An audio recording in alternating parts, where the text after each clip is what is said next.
Move number one is chair pose. So stand with your feet at about hips width distance apart. That might help you find some more stability in chair pose. Rock your weight into your heels, sit your hips low, keep your heart up high. Arms can frame your face or maybe come down to heart center.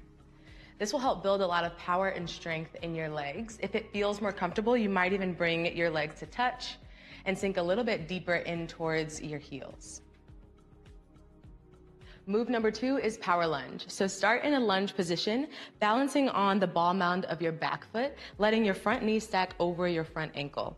From here, lean your torso over your front thigh, sweep your arms forward, down, and all the way back.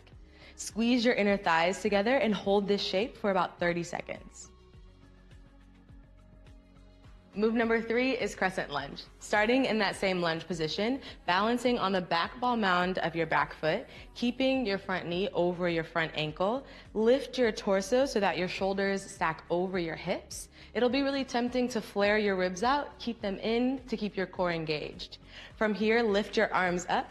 You can either keep your fingers extended up towards the ceiling or bring them down to heart center.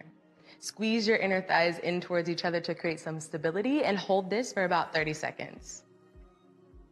Move number four is one-legged mountain. We'll stand with your feet at hips width distance apart. Shift your weight into one of your legs and then lift the opposite leg up so that that thigh is parallel to the mat.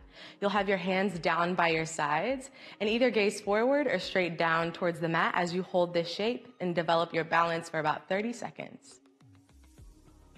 Move number five is figure four. So shift all of your weight into your standing leg, lift the opposite leg, and then hook your lifted ankle to the top of your standing thigh and start to sit your hips down low.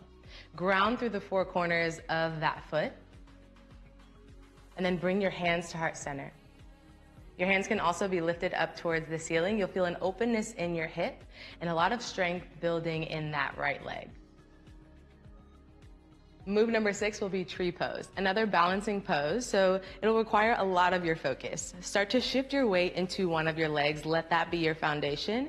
Bring the sole of the opposite foot either to your ankle, to your calf, or your upper thigh.